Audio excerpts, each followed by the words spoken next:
Where did Israel come up with this? Go to Deuteronomy 7. Let's do a little backtrack.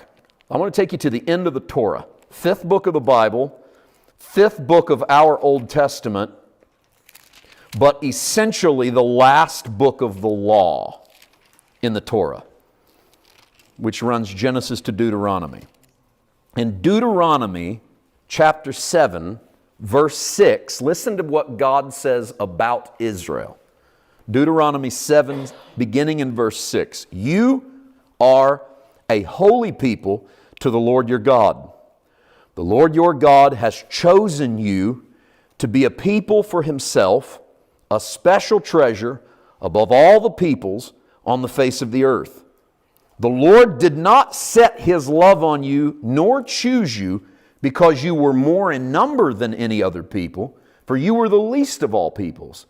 But because the Lord loves you, now watch this, and because He would keep the oath which He swore to your fathers, the Lord has brought you out with a mighty hand and redeemed you from the house of bondage, from the hand of Pharaoh, king of Egypt. Therefore know that the Lord your God, He is God, the faithful God, who keeps covenant and mercy for 1,000 generations with those who love Him and keep His commandments.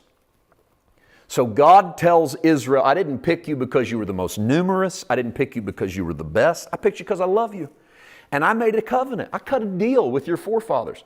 I'm still faithful. God uses the word faithful. We just read it together. God says, I'm faithful to you because I've made a promise to your forefathers that I would be faithful to you. Did you notice God didn't say, I'm faithful to you because you people are good, because you people are holy, because you people are righteous, because you people hate sin. God said, I'm faithful to you because I made a promise to you. Catch that. Because you want to live in a kingdom where God is good because God has a promise, not God is good because you had a good week. That's a big difference in the way we relate to God. So God says, I love you. It isn't because of what you've done.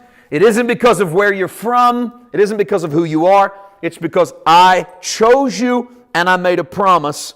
So why, let me ask you this, why did God make a promise to Israel? Because this is what, He mentions Pharaoh in the house of bondage. That's slavery. Remember that story. God says, I brought you out because I made a promise. So I want to backtrack.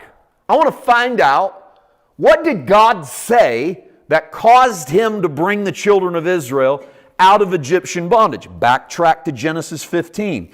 You go from the last book of the Torah to the first book of the Torah, Genesis. A book that by its very name means beginnings.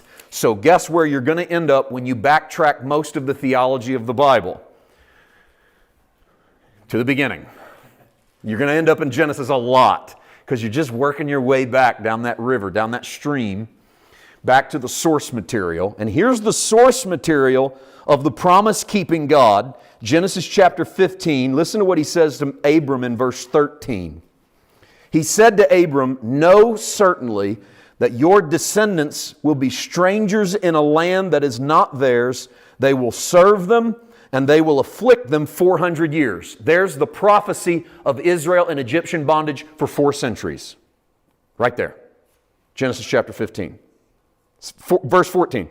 And also the nation whom they serve I will judge afterward. They shall come out with great possessions. So what was God's promise? Your kids are going to go into bondage. And they're going to last 400 years. That's 10 generations. 10 generations of slavery. But I'm going to bring them out. I promise. Right? So when we get to Deuteronomy and God says, you know why I love you guys? Because I made a promise that I'd bring you out. And we just backtrack to the promise. I got to ask another question. Why does God make Abram that promise? I mean, why tell Abram, I'm going to do this for your from your kids? Backtrack to verse 6. Genesis chapter 15, verse 6. And Abraham believed in the Lord, and He counted it to him righteousness. Okay, we ran that river. We've ran all the way up that stream, and look where we land. God has never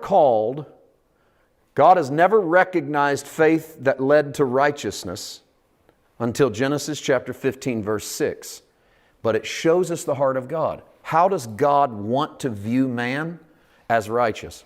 And how does He want to do it? Through faith.